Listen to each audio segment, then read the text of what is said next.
নমস্কার বন্ধুরা, সোহিনীস দিশা চ্যানেলে আপনাদের সকলকে আমি স্বাগত জানাচ্ছি।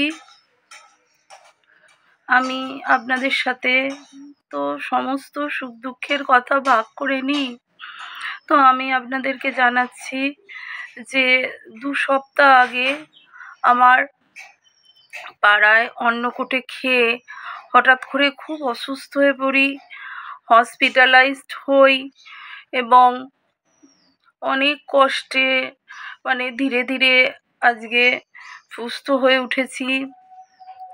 1 সপ্তাহ হসপিটালে থেকে আমি সামনের 2 সপ্তাহ আগে বৃহস্পতিবার আমি হসপিটালাইজড হয়েছিলাম। পুরো সারাদিন বমি পায়খানা করে পুরো সেন্সলেস হয়ে গেছি। সারাদিন বমি পায়খানা করে বাড়ির লোক ঘরোয়া ওষুধ দিচ্ছে, ডাক্তারবাবুকে বলে ওষুধ এনেছে, হ্যাঁ, কিন্তু সেই ওষুধ খেয়ে আমার থামেনি।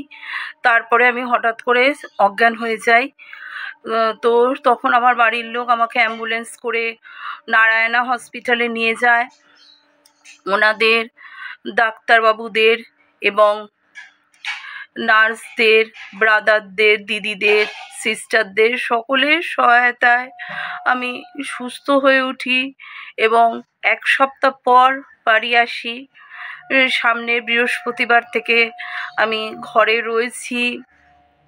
তো আজকে বৃহস্পতিবার 1 সপ্তাহ পর আস্তে আস্তে মোবাইল নিলাম এবং আস্তে আস্তে কথা বলতে পারছি, কিন্তু কিছু অসুবিধা দেখা দিয়েছে। যেরকম ধরুন, ঘুম কমে গেছে ওষুধের ডোজে, বা গা হাত পায়ে যে ভীষণ ব্যথা, এই যে গা হাত পায়ে কালশিটে দাগ, হ্যাঁ, এই যে কালশিটে দাগ গা হাত পায়ে, এই যে কালশিটে দাগ, পুরোপুরি ভেন্টিলেশনে ছিলাম 3 দিন, পুরোপুরি ভেন্টিলেশনে আইসিইউতে ছিলাম। বৃহস্পতিবার নিয়ে যাওয়া থেকে ওনারা আমাকে রোববার দিন জেনারেল বেডে দেন। 3 দিন আইসিইউতে থাকার পর রোববার জ্ঞান ফেরে, তারপর রোববার দিন আমাকে জেনারেল বেডে ওনারা দেন। তারপর রোববার থেকে জেনারেল বেডে থাকা থেকে ওনারা আরও 5 দিন অবজারভেশন করে আমাকে সামনের বৃহস্পতিবার ছাড়েন এবং বৃহস্পতিবার থেকে আজকে বৃহস্পতিবার আমি আবার ঘরে বসে মোবাইল দেখছি বা মোবাইলে কথা বলার চেষ্টা করছি। যে 1 সপ্তাহ হলো আর ভালো লাগছে না চুপচাপ বসে থাকতে। আস্তে আস্তে মোবাইলে কথা বলা বা ধরুন ঘরের বসে বসে সবজি কাটা, টুকটাক কাজ করা, বসে বসে সবজি কাটা বা উঠে নিজের জলটা নিজে ভরা, এটা আজ থেকে স্টার্ট করেছি। ডাক্তারবাবুরা বলেছেন যে আপনি 2 মাসের মধ্যে ফিট হয়ে যাবেন, 2 মাসের মধ্যে সম্পূর্ণ ফিট হয়ে যাবেন। আর মেন কথা হচ্ছে বাইরের জল, হ্যাঁ, বাইরের জল খাওয়া থেকে, খাবার খেয়ে কিন্তু আমি একটা কথা বলবো যে পাড়ায় অন্নকূটে খেয়ে আর কিন্তু কারোর হয়নি। যদি পাড়ায় অন্নকূটে খেয়ে কোনো টিকটিকি বা কিছু মরা পড়তো তাহলে তো সবারই হতো, হ্যাঁ, আমার হয়নি। কিন্তু আমি সেদিনকে মনে আছে, আমি সেদিনকে কালী পুজোর ভিডিও করে এসে প্রচুর এসেই কালী পুজোর ভিডিও, হাওড়া কালী পুজো পরিক্রমা করে এসে টোটো থেকে নেমেই যেহেতু পাড়ায় অন্নকূটে খেলাম, তো খুব জল তেষ্টা পেয়েছিল। তো আমি ওনাদেরকে বলে 2-3 গ্লাস আগে জল খেলাম, তারপর বসলাম, একটু বসে গল্প টল্প করলাম, তারপরে খাবার টাবার খেয়ে গল্প টল্প করে আবার বাড়ি চলে এলাম। তো তারপর দিন থেকে যে বমি পায়খানা আরম্ভ হলো, মঙ্গলবার আমাদের এখানে খাওয়ানো হলো, হ্যাঁ, মঙ্গলবার রাত্রিবেলাটা ঠিক ছিল, হ্যাঁ, আর আমি ওই জন্য কোনো গ্যাস অম্বলের ওষুধ কিছু খাইনি। আর বুধবার দিন থেকে সারা দিন বমি পায়খানা হলো। বৃহস্পতিবার তো বুধবার দিন বমি পায়খানা হতে বাড়ির লোক ওষুধ টষুধ দিল, হ্যাঁ, তারপরেও কমছে না। আবার বৃহস্পতিবার বাবা মায়েরা ডাক্তারখানায় বলে ওষুধ আনলো, তাতেও কমলো না। তারপর বৃহস্পতিবার আবার বমি পায়খানা হয়ে অজ্ঞান হয়ে গেছি। তারপর তো হসপিটালে নিয়ে যাওয়া হলো। আর আমার জ্ঞান এসছে রোববার। আমি তখন জিজ্ঞেস করছি যে আজকে কী বার, হ্যাঁ, আমার তো কিছু মনে নেই আজকে কী বার। তখন ওনারা বললেন যে আজকে রোববার, রোববার আপনার যে আইসিইউতে জ্ঞান এসছে, আপনাকে রোববার জেনারেল বেডে দেওয়া হবে। আপনি বৃহস্পতিবার থেকে, বৃহস্পতি শুক্র শনি রোববার আপনাকে জেনারেল বেডে দেওয়া হবে বলে রোববার ওনারা আমাকে মানে দুপুরবেলা আমার মনে আছে দুপুরবেলা খুব ভালো করে খেতে দিলেন, লিকুইড খাবার দিয়ে খাওয়ালেন, খাইয়ে বেশ আমার মনে আছে হালকা হালকা মনে হয় মাংসের কিমা মতন আমার মুখে ঠেকছিল, মাংস মাংস মনে হচ্ছিল।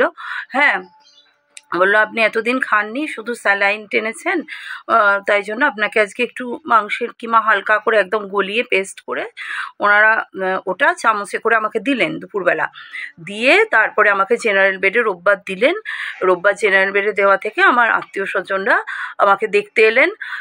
আমার রোববার থেকে আমার জ্ঞান আছে যে আমাকে জেনারেল বেডে দিল, আমাকে আত্মীয় স্বজনরা সবাই দেখতে এলো।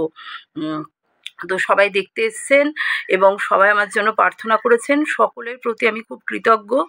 বিশ্বাস করুন মানে আমি ভাবতে পারিনি যে এইরকম হতে পারে। তো আপনাদের সকলের আশীর্বাদে আমি সম্পূর্ণ সুস্থ। আমার সকল আত্মীয় স্বজন, শুভাকাঙ্ক্ষী, আমার সকল দর্শক বন্ধুরা, সকলের প্রতি আমি কৃতজ্ঞতা ও ধন্যবাদ জানাচ্ছি। আমি একলা মানুষ, সুতরাং আপনাদের সকলের আশীর্বাদ আমার চলার পথে পথেও আপনারা আমার সাথে থাকুন, পাশে থাকুন এবং অবশ্যই জল এবার থেকে আমি আর কখনোই এই রাস্তাঘাটে মিষ্টির দোকানে গেলাম জল খেয়ে নিলাম, হ্যাঁ জল থেকেই ডাক্তারবাবুরা বলেছেন যে খাবার খেয়ে তো আর বাকি জনের যখন হয়নি তো তোমার এটা যে এত মারাত্মক ফুড পয়জন হয়ে গেল, ফুড পয়জন হয়ে গিয়ে শরীর থেকে সব বেরিয়ে গেছিলো। তো সেটা হয়েছিল শুধুমাত্র খাবারটাও কিছু বিষক্রিয়া করেছিল, কিন্তু জলটা মেনলি অ্যাডজাস্ট হয়নি। সুতরাং আমার তো খুব শিক্ষা হয়ে গেল, এবার থেকে সবসময় বাড়ির ভালো জল, আমাদের বাড়ির মিনারেল ওয়াটার বলুন, বা যদি আমি বাড়ি থেকে আমি ভিডিও তো করতে যাবোই, ডাক্তারবাবু বলেছেন 2 মাস পর থেকে তুমি বেরোতে পারবে এবং এখন ঘরে বসে ভিডিও করো, কাজ করো। 1 সপ্তাহ পর থেকে, ওই জন্য আমি 1 সপ্তাহ পর থেকে ফোন ধরছি, হ্যাঁ ফোনে কথা বলছি, ভালো লাগছে। হ্যাঁ, খুব বেশি ফোন না ব্যবহার করলেও ফোন কথা বলছি। তো ডাক্তারবাবুদের এবং সিস্টার দিদিদের, ব্রাদারদের, নার্সদের দিদিদের অক্লান্ত পরিশ্রমে এবং প্রচুর আমি 1 সপ্তাহ ছিলাম, আমাকে বৃহস্পতিবার অবধি স্যালাইন দিয়ে খাবারও দিতেন লিকুইড, প্লাস স্যালাইন দিয়ে ওনারা তুলেছেন। এই যে গলায় আমার চ্যানেল করা হয়েছিল, গলায় ব্যথা, হাতে এই যে হাতে গাঢ় গাঢ় কালশিটে, আর একটা যেটা এত স্যালাইন বা ধরুন রোববার দিন থেকে আমাকে লিকুইড খেতে দিচ্ছে, মুখ দিয়ে আমায় রোববার দিন থেকে খেতে দিয়েছে। সেই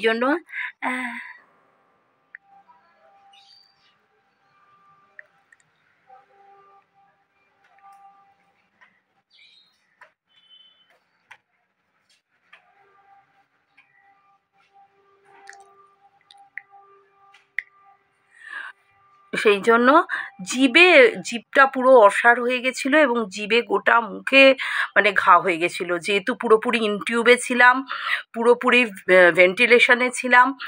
রোববার দিন সমস্ত খোলা হয়েছে এবং রোববার দিন থেকে আমাকে ওনারা খেতে দিয়েছেন, আমাকে স্যালাইন তো ছিলই চ্যানেল করে গলায় হাতে, তা সত্ত্বেও আমাকে ওনারা মুখে খাইয়েছেন। রোববার থেকে মুখে আমাকে বৃহস্পতিবার অবধি লিকুইড খাবার দেওয়া হয়েছে এবং রোববার দিন অবধি ছিল। তো যাই হোক, যেহেতু জিভটা রোববার অবধি পুরোপুরি বন্ধ ছিল, হ্যাঁ রোববার থেকে আবার খাওয়া হয়েছে, তো জিভের সার চলে এসছে, এটা ভালো গুড সাইন। ডাক্তারবাবু বলছিলেন যে যত শীঘ্রই জিভের সার আসবে তত ভালো এবং 2 মাসের মধ্যে তুমি সম্পূর্ণ হাঁটাচলা করবে এবং 2 মাস পরে অবশ্যই তোমাকে নিজে হেঁটে চেক আপে আসতে হবে।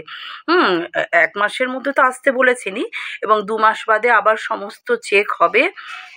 ওরা বলেছেন যে এখন শরীরে সম্পূর্ণ বিষমুক্ত এবং এখন সম্পূর্ণ নতুন শরীরে ওনারা সম্পূর্ণ বাচ্চাদের মতন সম্পূর্ণ পুষ্টিগুণে ভরপুর শরীর করে দিয়েছেন এবং সম্পূর্ণ পুষ্টিগুণে ভরপুর শরীর করে দিয়েছেন। আমার যেটা হয়েছিল সেটা হচ্ছে ডিহাইড্রেশন হয়ে গিয়ে, ডায়রিয়া হয়ে গিয়ে সোডিয়াম পটাশিয়াম লেভেল শূন্যে চলে গেছিলো। সেই জায়গা থেকে ডাক্তারবাবুদের এবং সমস্ত নার্স কর্মীদের, ভাই দাদাদের, ব্রাদারদের, সিস্টারদের, দিদিদের, ডাক্তারবাবুদের অক্লান্ত পরিশ্রমে এখন আমি সম্পূর্ণ সুস্থ। এখন সোডিয়াম পটাশিয়াম লেভেল 135 থেকে 145-এর মধ্যে নর্মাল। এখন ওনারা তাও বলেছেন যে এখন 2 মাসে চেক আপে থাকতে, মানে এ মাসে একটু চেক আপ হবে আর 2 মাস বাদে একবার চেক আপ হবে। এবং ওনারা বলেছেন যে 2 মাস বাদে তুমি নিজে হেঁটে চেক আপে আসবে। এখন একটু ধরলো বাড়ির লোক, ঠিক আছে, মানে হাঁটতে একটু মনে হচ্ছে যে রাস্তায় হাঁটতে, মানে ছাদেও আমি হাঁটছি না এখন, হ্যাঁ, কিন্তু ওনারা বলেছেন যে 2 মাসের মধ্যে তোমাকে কিন্তু তোমার 2 মাসের মধ্যে বাকি ওষুধ টষুধ দিয়ে জীবের ঘা সেরে যাবে এবং সম্পূর্ণ একদম সম্পূর্ণ আমি সুস্থ মানুষ হয়ে যাব। এবং সেই জন্য ডাক্তারবাবু বলেছেন যে 2 মাসের মধ্যে মা তোমাকে কিন্তু হেঁটে নিজে নিজে হাঁটতে হবে। বাড়ির লোক পাশে থাকুক কনফিডেন্সের জন্য, কিন্তু তোমায় নিজে হাঁটা 2 মাসের মধ্যে তোমায় নিজে হাঁটতে হবে, অবশ্যই নিজে হাঁটতে হবে। এখন ইঞ্জেকশানের জোরে এত এত ইঞ্জেকশান, ইনটিউব, ভেন্টিলেশন, তারপর তো রোববার থেকে জেনারেল বেরিয়ে দিয়েছিল, বৃহস্পতিবার আমি বাড়ি এলাম এবং তারপর থেকে আমি প্রথম 2 দিন গলা খাবার খেয়েছি। তারপর আজকে তো 1 সপ্তাহ হলো, আজকে বৃহস্পতিবার, তো আজকে আমি মানে আবার নর্মাল ভাত খাচ্ছি। মুখে ব্যথা যন্ত্রণা আছে যেহেতু গাটা খুব রয়েছে, তো ওনার মুখের জন্য অ্যান্টিবায়োটিক ওষুধ এবং মুখে দেওয়ার মানে ক্রিম, জেল সমস্ত দেওয়া হয়েছে। এবং ডাক্তারবাবু বলেছেন যে 2 মাস বাদে একদম ফাইনাল চেক আপ হবে। তারপর ইয়ং মানুষ, আর এবার আপনি নিজে খাওয়া দাওয়া এবং জল সবসময় ভিডিও করতে গেলে নিজে নিয়ে যাবেন, খাওয়া দাওয়া জলের ব্যাপারে সচেতন থাকবেন। এবং অবশ্যই আমি একদিন ভিডিও করব যেগুলো একটা ডায়েট চার্ট নিয়ে, যে আমাদের সবসময় বাইরে বেরোলে বা মানে বাইরে বেরোলে ধরুন গরমকালে, হ্যাঁ, আমার তো এখন অতটা গরমকাল ছিল না, কিন্তু বাইরে জল খেয়ে হলো, তার সাথে খাবার আর জল একটা ম্যাচ করে গেল আর কি। বাইরে জলটাই মেন, তার সাথে বাইরের খাবার সব মিলিয়ে একটা গ্যাস অম্বল হয়ে গেছিলো।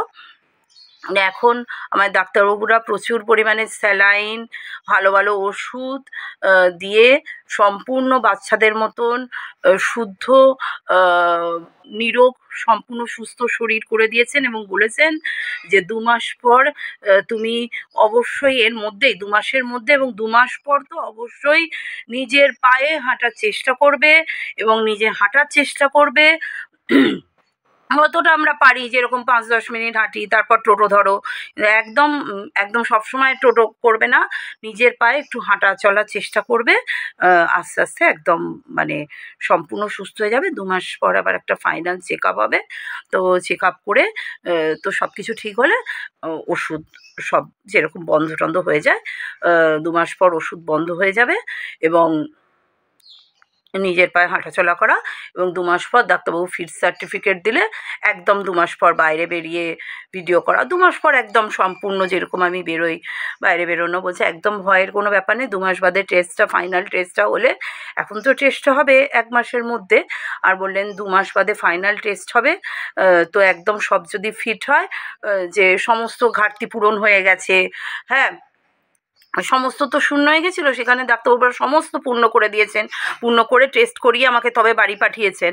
তো সম্পূর্ণ সব শরীর সম্পূর্ণ পূর্ণ হয়ে গেছে, সমস্ত একদম সম্পূর্ণ সুস্থ শরীর হয়ে গেছেন। তো সেটা ওনারা দেখবেন যে প্রাকৃতিক উপায়ে ওষুধ যে আস্তে আস্তে কমে যাচ্ছে, তো সেটা প্রাকৃতিক উপায়ে সম্পূর্ণ সুস্থ হয়ে গেলাম কিনা সেটা ওনারা 2 মাস পর আবার একটা ফাইনাল চেক আপ করবেন। তারপর বলেছেন অবশ্যই নিজে হাঁটাচলা করতে। এবং আমি শুনলাম আরও আমার আশেপাশে, যখন আমি আসছিলাম আমার আশেপাশের বেডেও সবাইকে ডাক্তারবাবুরা বলেছেন যে সম্পূর্ণ মানে নিজের পায়ে হাঁটার চেষ্টা করবেন।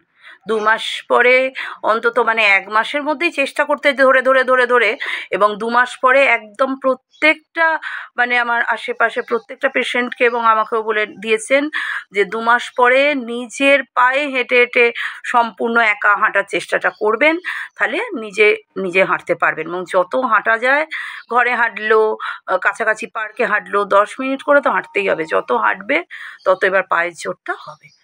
সুতরাং আপনাদের সকলের আশীর্বাদে আমি সম্পূর্ণ সুস্থ হয়ে যাই। আপনারাই আমার একমাত্র ভরসা, আমার একলা জীবনের সাথী। আপনারা সকলে আমার সাথে থাকুন, পাশে থাকুন। আমার এইটুকুই আশা জীবনে, আপনাদের সকলের আশীর্বাদ আমার চলার পথে পাথেয়। সকলে সকলে আমার সাথে থাকুন। সকলে আমার সোহিনীস দিশা চ্যানেলকে লাইক, শেয়ার এবং সাবস্ক্রাইব করে আপনাদের আশীর্বাদের হাত আমার মাথায় রাখুন। একলা মানুষ, দয়া করে সকলের সাথে থাকুন। আমার বয়স্ক বাবা মাকে আমার জন্য অনেক ছোটাছুটি করতে হয়েছে। আমি যাতে সুস্থ থাকি, আপনারা সকলে আশীর্বাদ করুন। আপনারা সকলে আশীর্বাদ করছেন, সকলকে আমি অন্তরের কৃতজ্ঞতা জানাচ্ছি।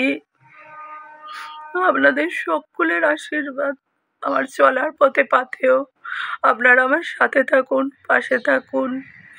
পুরো ভিডিওটা দেখার জন্য ধন্যবাদ। আপনারা আমার ভিডিওগুলো দেখলে আমি নতুন নতুন ভিডিও করতে উৎসাহ পাই।